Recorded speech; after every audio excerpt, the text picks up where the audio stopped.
안녕하세요. 조윤 목사입니다.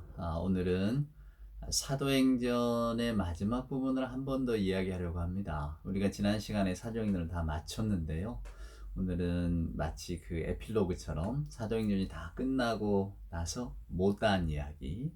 오늘은 영화 이야기를 좀 가지고 여러분들과 사도행전의 마지막 부분을 한 번 더 생각해 보려고 합니다. 일종의 보너스 영상이라고 할 수도 있겠죠.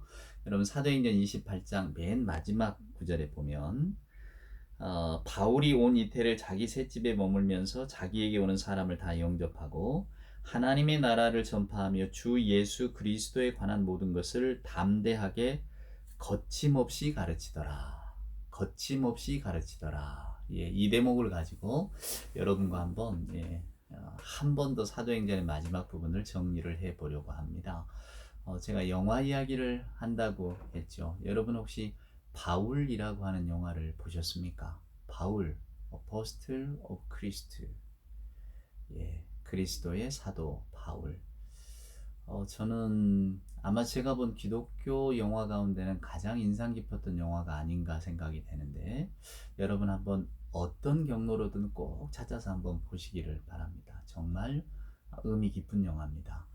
마치 이 마지막 그 이태 동안에 자기를 찾아온 사람들과 더불어서 바울이 하나님 나라를 이야기하고 또 거침없이 아무런 방해를 받지 않고 복음을 전파했다. 여러분 아시는 것처럼 바울의 마지막 그 몇 년, 로마에서의 그 몇 년은 굉장히 힘든 시기였습니다. 바울이 노년이고 또 수차례 전도 여행을 통해서 몸에 얻은 병도 있었고요. 쇠약해진 거죠.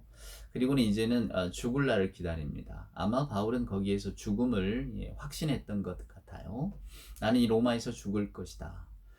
그런데 그 로마에서 죽기까지 우리가 알고 있는 오늘 성경의 말씀처럼 이태 동안 2년 동안에 바울이 복음을 전도하고 또 오는 사람들에게 거침없이 복음을 전했다라고 되어 있는데, 실제로 그때 역사적인 정황을 이렇게 보면 아무런 방해를 받지 않고 오늘 성경의 표현처럼 거침없이 복음을 전한다는 것이 실은 조금 모순이 있거든요. 왜냐하면 일단 로마의 감시 아래에 있잖아요. 거침없지가 않습니다. 왜? 바울이 죽을지도 모르는 운명을 가지고 있으니까.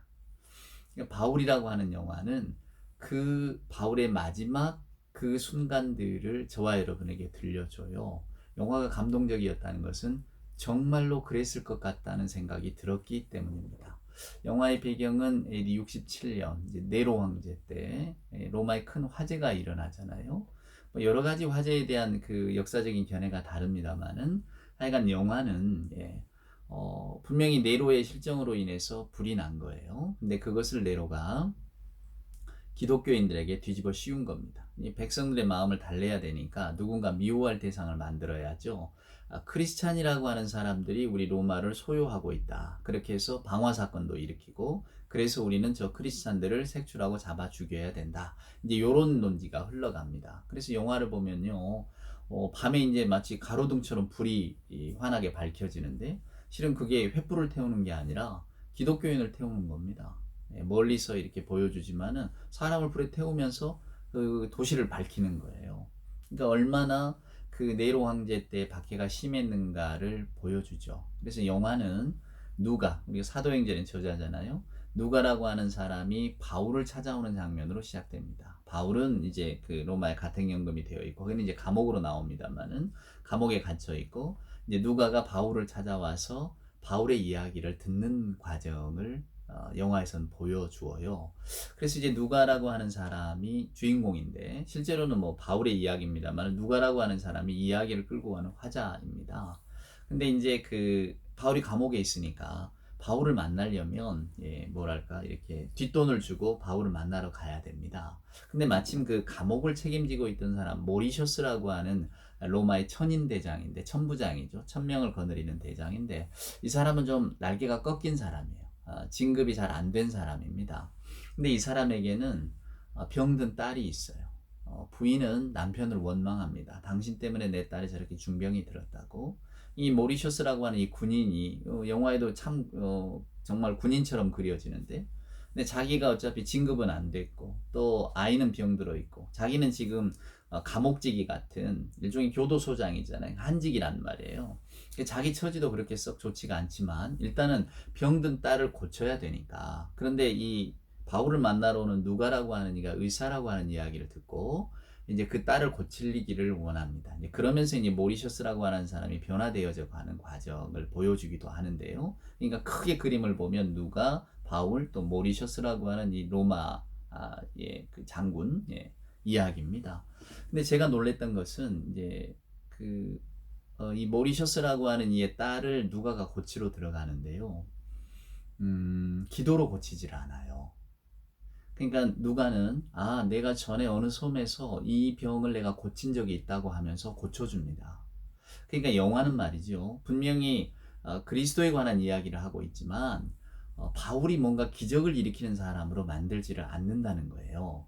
바울은 이미 이 딸을 물론 이 딸을 고치기 위해서 서로 기도하고 간절히 바라기도 하지만은 그러나 이 딸을 고친 것은 누가의 의술이라고 하는 것을 영화는 보여줍니다. 왜 그럴까를 생각해 보면 영화는 여러분 철저히 신비주의를 배격하고 있어요. 바울도 마찬가지입니다. 거기에 이제 브리스길라와 아굴라, 너무나 우리가 그 반가운 이름이잖아요. 대부분의 이제 크리스찬들이 브리스길라와 아굴라의 집에 머뭅니다. 누가도 브리스길라와 아굴라의 집에서 숨어 있으면서 이제 바울을 계속 만나러 가는 장면이 나오는데요. 나중에는 이제 거기 숨어 있던 젊은 혈기 있는 크리스찬들이 로마의 군사들을 죽이고 그 감옥을 지키는 병정들을 죽이고 바울을 탈출시키려고 합니다. 왜냐하면 바울이 금방 이게 죽게 될 거라는 것은 다 짐작하고 있으니까요. 그리고 로마가 우리를 핍박하기 때문에 우리도 뭔가는 해야 된다라고 하면서 로마의 군인들을 죽이고 바울을 로마 이제 감옥을 탈옥하려고 하는 거죠. 근데 바울이 그걸 거절을 합니다. 그리스도는 이미 세상을 이긴 분이라고. 근데 여러분들은 지금 뭐 병정도 죽이고 나를 구하러 온 걸 보니까 여러분들은 그리스도가 누군지 잘 모르는 사람 같다고 하면서 딱 잘라 거절을 하죠.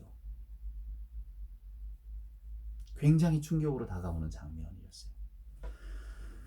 그러니까 누가가 그 감옥소장, 교도소장의 딸을 고치는 이야기도 그냥 누가의 경험으로 고친 겁니다. 이렇게 영화는 묘사를 하고 또 바울을 구하러 온 사람들을 바울은 당신들은 그리스도를 모르는 사람이다. 그리스도를 안다면 그렇게 행할 수가 없다라고 꾸짖는 장면에서 정말로 복음이 무언가를 생각하게 됐습니다.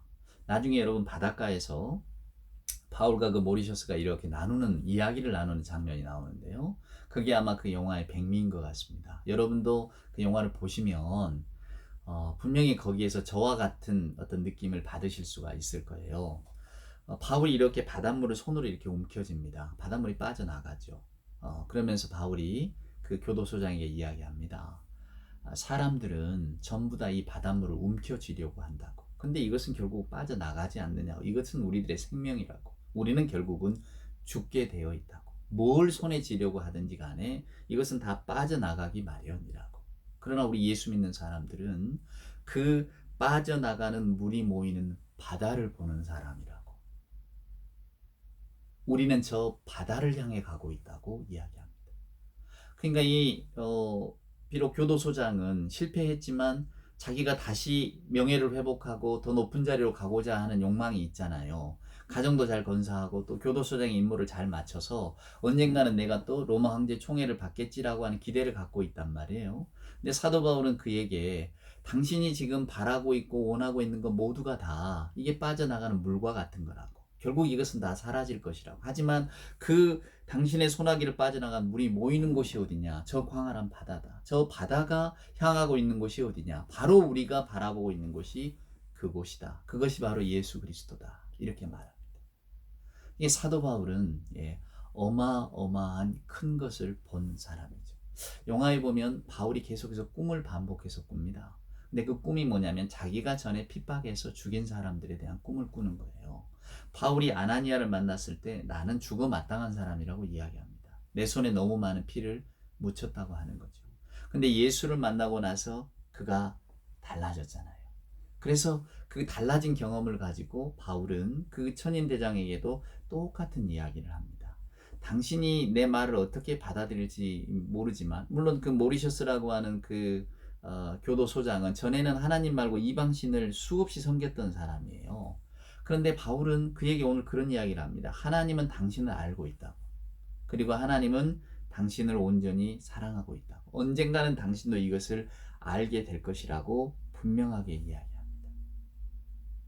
바울은 자신의 죽음을 그대로 받아들입니다, 여러분. 아까 말씀드린 것처럼 감옥을 이렇게 파옥하고 자기를 구출하려고 하는 사람들을 따라가지 않고 오히려 꾸짖어요. 사도 바울은 이런 이야기를 합니다. 우리는 지금 제국이 로마 제국이 몰락해 가고 있잖아요. 그러나 이 운명을 안고 살아야 되는 사람들이라고. 여기에서 그리스도의 삶을 살아가야 한다고 말합니다. 변하지 않는 삶의 처지를 끌어안고 하나님과 함께 살아갈 방법을 모색하는 것이 신앙이지, 이것을 뭔가 뛰어넘어서 뭐 새로운 것을 뭘 찾거나 이런 게 아니라고 말합니다. 그래서 바울은 끊임없이 선으로 악을 이기라고 말하죠. 사랑으로 타인의 이익을 위해서 자신의 이익들을 자신의 것들을 내려놓는 것을 이야기합니다. 무모하죠. 여러분, 제국의 논리가 뭡니까? 승자의 논리입니다. 독식의 논리예요. 잘난 사람이 모든 걸 다 갖는 겁니다. 세상은 앞서가는 자의 몫이지 뒤처지는 자를 돌아볼 여지가 없는 거예요. 뒤처지는 자는 자신의 운명을 한탄할 뿐이지 누구를 원망한단 말입니까?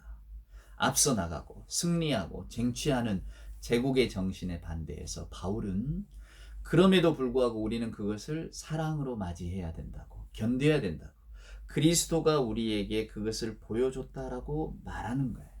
그러니까 증오와 폭력, 성공, 혈기 이런 것들이 그냥 주된 어떤 그 사회 분위기 속에서 바울은 끝까지 사랑의 길을 가야 한다고 하면서 누가도 달래고 자기를 구하러 온 사람도 꾸짖고 전혀 새로운 이야기를 하고 있었죠.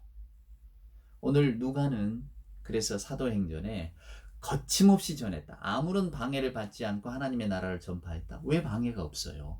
끊임없이 죽이려고 하고 감옥에 가두고 핍박하고 고문하고 힘들게 하는데, 그러나 누가가 볼 때에 이것은 아무런 방해가 되지 않는 겁니다. 왜요?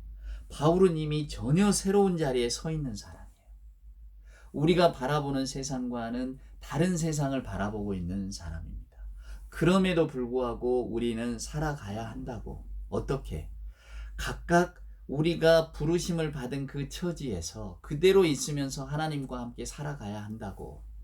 그것을 견디는 것이 신앙인의 삶이라고 사도 바울은 이야기하고 있거든요. 고린도전서에 뭐라고 합니까? 형제요, 자매요, 여러분들이요. 여러분은 우리가 처한 자리에서 그것을 견디면서 인내하면서 하나님과 더불어 살아가는 법을 배워야 한다고 말합니다.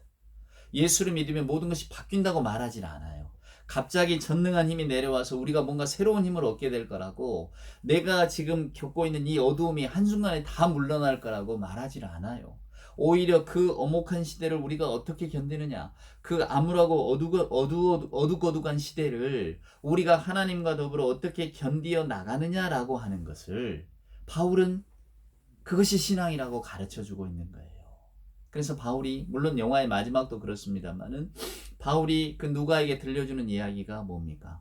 나는 나의 떠날 기약이 가까웠다. 나는 선한 싸움 다 싸우고 나의 달려갈 길을 마치고 믿음을 지켰으니 이후로는 이제 나를 위하여 의의 면류관이 예비되었다. 디모데후서에 나온 그 유명한 이야기를 사도 바울은 누가에게 들려줍니다. 누가는 이것을 기억하고 있는 거죠.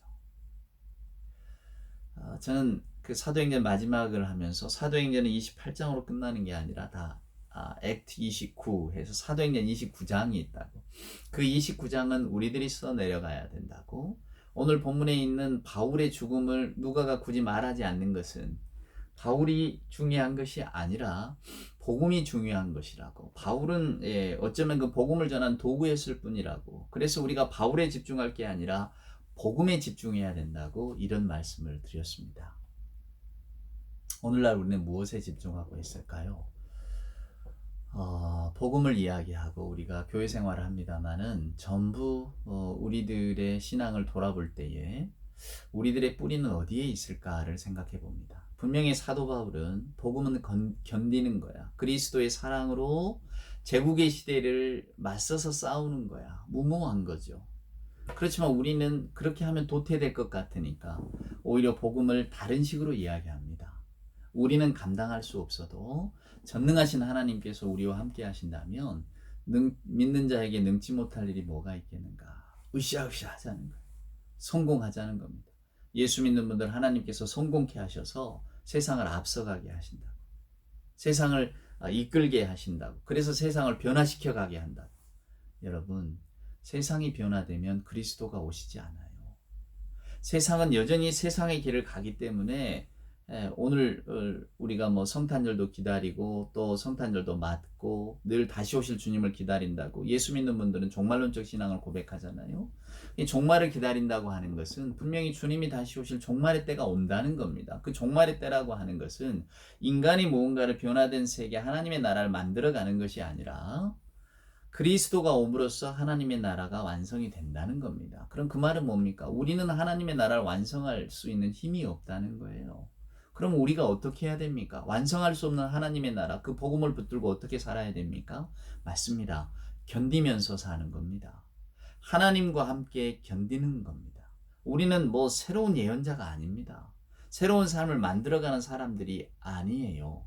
변하지 않고 우리가 아무리 외쳐도 변하지 않는 것 같아도 그러나 그 삶의 처지를 끌어안고 하나님, 세상은 비록 제국의 논리를 따라 여전히 가고 있지만은 우리는 그래도 하나님의 나라가 선하다는 것을 알고 그것을 지키려고 애를 쓰는 사람들입니다.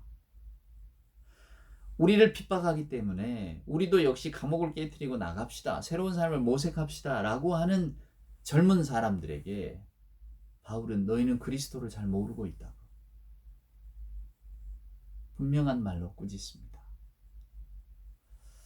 여러분 혹시 그 중국의 한비자라고 하는 책에 나오는 매독환주라고 하는 고사를 아십니까? 매독 샀어요. 뭘 삽니까? 함을 샀다는 겁니다. 함독자니까. 그리고는 환주 구슬을 돌려줬다 이야기. 무슨 이야기냐면 옛적에 초나라 사람이 자기가 가진 옷구슬이 너무 좋은 거예요. 이 옷구슬을 팔아야 되겠다 생각하고 정나라로 갔습니다. 근데 그냥 옷구슬을 그냥 팔자니 너무 이 옷구슬 귀한 것이 이 가치가 떨어질까봐 함을 정성스럽게 짰어요. 정말로 구할 수 없는 뭐 목난 개초 같은 향기가 나는 그런 나무를 구하고 또 그때 당시 귀하다는 물참새의 털로 다 이렇게 장식을 해서 함을 만들고 그 안에다가 구슬을 넣어서 이제 팔러 갔다 그 말이에요. 정나라 사람이 그걸 보고 샀습니다. 그런데 그 산 정나라 사람이 어떻게 했냐면 함만 사고요. 그 구슬은 돌려줬다 그 말이에요. 그걸 매독환주라고 합니다. 느낌이 딱 오시죠? 기가 막힌 이야기입니다. 매독환주. 예수 그리스도의 복음을 우리가 받았습니다. 사도행전도 그런 이야기입니다. 제가 사도행전을 함께 강의하면서 누누이 말씀을 드렸잖아요. 사도행전은 승리의 복음 이야기가 아니라고. 사도행전은 성공복음. 그렇게 바울이 애써서 복음을 전했더니 교회가 막 날로 성장했다고. 너무 멋진 일들이 매번 일어났다고. 이걸 말하는 게 아닙니다. 너무나 힘들게 복음을 전하고 바울은 죽을 고비를 수도 없이 넘기고 그렇지만 그 복음이 정말 끊어질 것 같았지만 끊어지지 않고 이어지는 정말로 고난 속에 고통 속에 아픔 속에 시련 속에 교회는 끝까지 하나님이 지키심으로 그 숨을 이어왔다고 하는 그러니까 고통과 슬픔과 아픔 중에도 하나님께서 어떻게 그 복음을 전하게 하셨는가를 우리에게 들려주는 이야기라고. 성공복음 이야기가 아니에요. 예수를 믿는다는 것은 이렇게 힘든 일이지만 그럼에도 불구하고 예수를 믿고 그 복음을 전하기 위해서 애썼던 사도 바울과 같은 이들을 통해서 오늘날 우리에게 복음이 전해졌다고. 복음이 어떻게 우리에게 전해진 줄 아느냐고. 그 아픔과 고통 가운데도 끝까지 하나님과 더불어서 그 삶의 형편을 견딘 사람들이 있었기 때문에 죽인다고 매를 때려도 견디는 사람이 있었기 때문에 그 복음이 오늘날 우리에게 전해지는 거라고. 복음이라는 것은 바로 이런 거라고 사도행전은 우리에게 들려줍니다. 근데 우리는 어떻습니까? 아무런 고통도 슬픔도 눈물도 예수 믿는 것 때문에 받는 어떤 그 불이익 이런 것들은 전혀 우리가 생각지 않잖아요. 오히려 예수를 믿기 때문에 우리끼리 예수 믿는 사람끼리 한번 끌어주자 말이에요. 어떤 직장에서도 좀 승진시켜주자. 예수를 믿기 때문에 뭔가 이렇게 투표할 때도 예수를 믿기 때문에 좀 표를 찍어주자. 이런 것들로만 저와 여러분이 우리들의 어떤 신앙을 확인하려고 하지. 내가 믿음 때문에 오늘날 세상과는 정반대의 길로 간다. 내가 믿음 때문에 오늘날 손해를 보고 있다.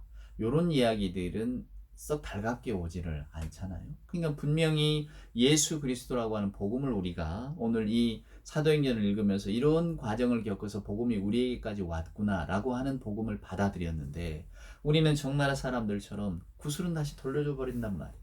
그 틀만 이렇게 갖고, 틀이 아름답기 때문에 예수 믿는 것, 우리는 성공에 이르는 지름길이야. 우리가 없는 일도 하나님께서 도와주시면 사업도 잘 되고 공부도 잘 되고 모든 인간관계도 다 잘 풀리고 우리가 정말 멋진 삶을 살게 될 거야. 정작 예수 그리스도의 십자가 복음은 팽개쳐버린 채 우리는 이 한만 붙들고 있는 것은 아닌가 생각합니다. 여러분, 사도행전이 우리에게 들려주는 이 복된 말씀을 간직하십시오. 왜 복되냐고 하냐면 우리는 소나기에서 빠져나가는 물을 쥐는 사람이 아니기 때문입니다. 세상은 그 물이 소중하다고 이야기하지만 우리는 그 물의 결국은 그 넓은 바다로 향해 가는 그것을 바라보고 있기 때문입니다. 부디 복음의 껍데기를 붙들지 마시고 알맹이를 붙드십시오. 그렇기 때문에 누가는 바울이 거침없이 전했다고 말하는 겁니다. 세상은 아무리 복음을 막으려고 해도 하나님의 능력은 그걸 뛰어넘고, 또 바울은 거기에 사로잡혔기 때문에 세상이 볼 때는 무모하지만 그는 확신에 찬 사람이죠. 그러니까 방해가 방해로 여겨지지 않는 겁니다. 어떤 방해가 그를 방해물이 그의 앞길을 막는다고 해도 그는 그것을 가뿐하게 뛰어넘는 사람이에요. 이것이 복음의 힘입니다. 그리스도와 함께 우리의 삶의 형편을 견디는 우리가 되기를 소원합니다. 내 뜻대로 되어지지 않고 내 소망대로, 내 계획대로, 내가 바라는 대로 되어지지 않는다고 복음이 힘이 없는 게 아닙니다. 그럼에도 불구하고 견디게 하고, 그럼에도 불구하고 선한 길, 하나님이 기뻐하시는 길을 가게 하는 것이 복음입니다. 부디 복음의 알맹이를 붙드는 우리가 되기를 소원합니다.